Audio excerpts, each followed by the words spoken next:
London Uncovered, as we are moving on to a new episode, and today we are talking about exposing emotional vampires.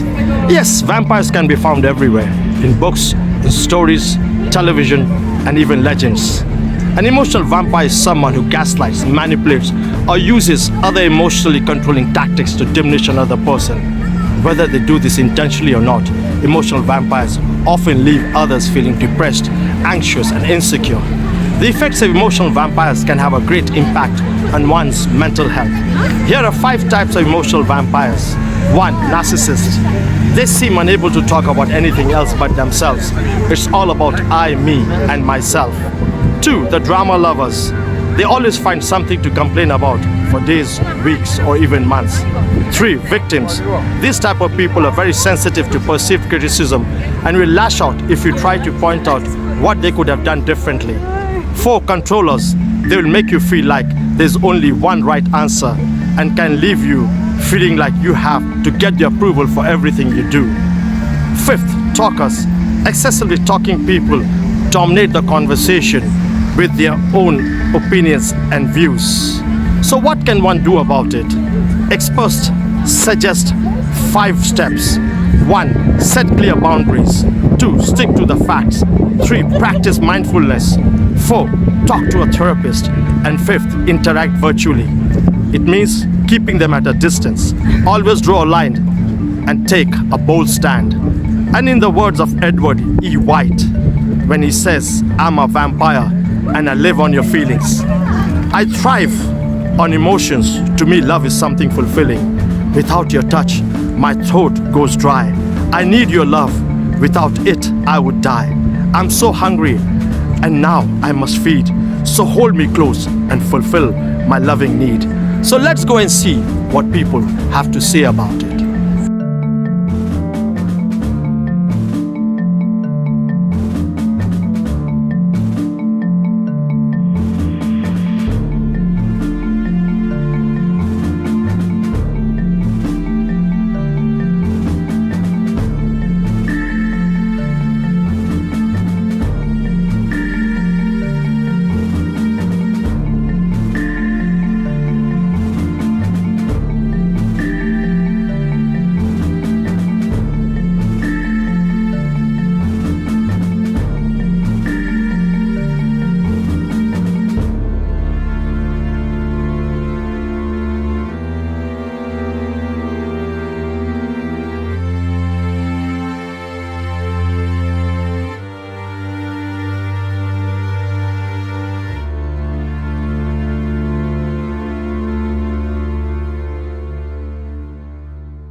Tell us, what does emotional vampires mean to you?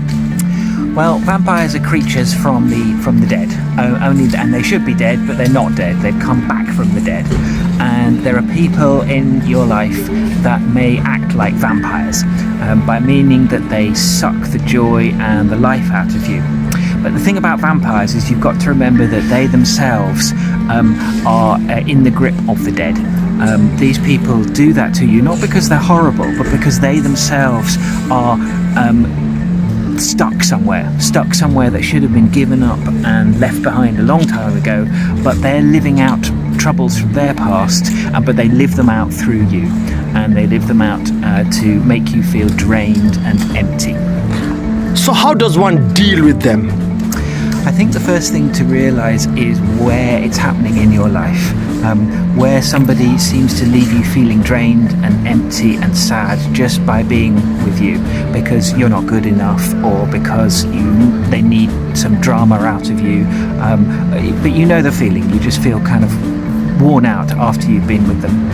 I think once you've realised that's happening, try and figure out what it is that they are wanting, what buttons they're pressing, and what's motivating them. Why do they need to use people like you to give themselves something? And to recognise that the problem lies in their past, not in your past. It's a problem they have, not you. What message would you give to the world, Peter? Vampires are creatures that should have stayed dead, and what they need is to be buried. They need to be given a good burial, a proper burial. And as a vicar, I believe that Jesus gives you the power of life, to live the life of the living, and praying to him will help you identify where the real source of life is, which is him. Peter, once again, that was profound. Thank you very much. Bye, everyone. Tell us, what does emotional vampires mean to you? When I think about emotional vampires, I think about people that drain your energy, drain the richness that you have, the good blood that you have in your body. I feel like they are people that are very controlling, people that have their own emotional issues that they haven't dealt with or can't deal with. I feel like they're always looking for victims to take all the goodness from, and I just think they're bad people, really. How does one deal with them? I think to deal with an emotional vampire, you need to learn to take control of your own life. I think you need to find strength, hope and faith within yourself. I believe you need to love yourself enough to know what is not good for you, who is not good for you, and all the things that aren't good for you.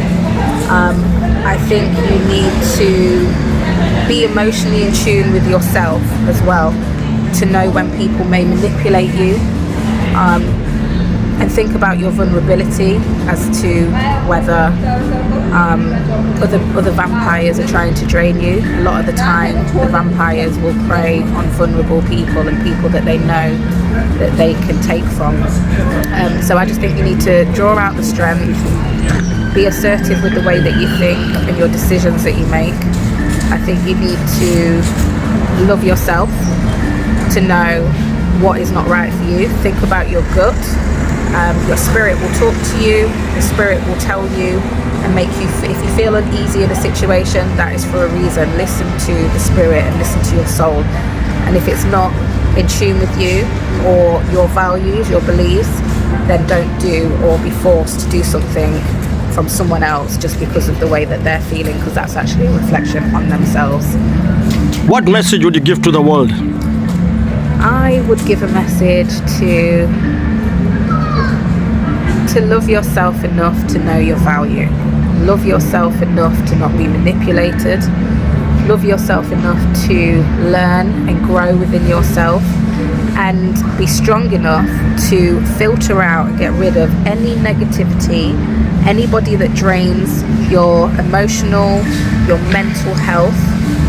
Put yourself first, and just know that there's so many beautiful people in this world that will help your life, will help you grow to become a great person. There's a lot of people that support you instead of taking the life out of you, and I'll tell you to always spread love and also try and help other people that are doing this, and maybe make them aware of themselves in order to help them. Larissa, that was touching. Thank you very much. Thank you. Tell us, what does emotional vampires mean to you?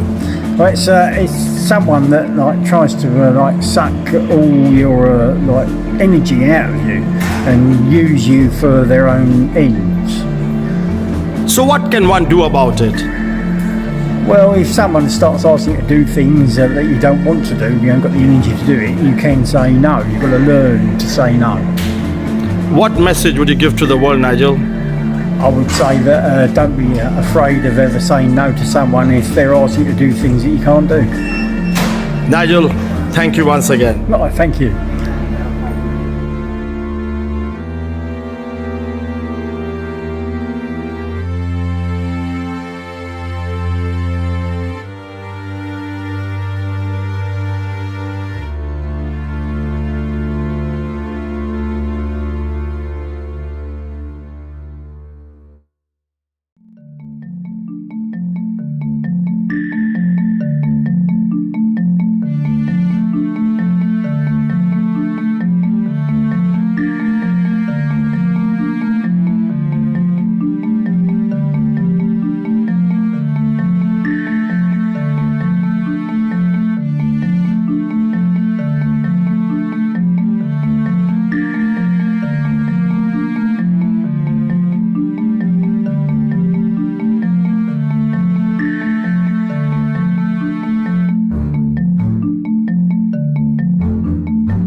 as we come to the end of this episode, and we've been talking about exposing emotional vampires and learning to recognize red flags in your relationships and prioritizing your own self-care are your most important weapons when dealing with emotional vampires. Here are some toxic behaviors that emotional vampires commonly display. 1. Gaslighting. 2. Passive-aggressive behavior.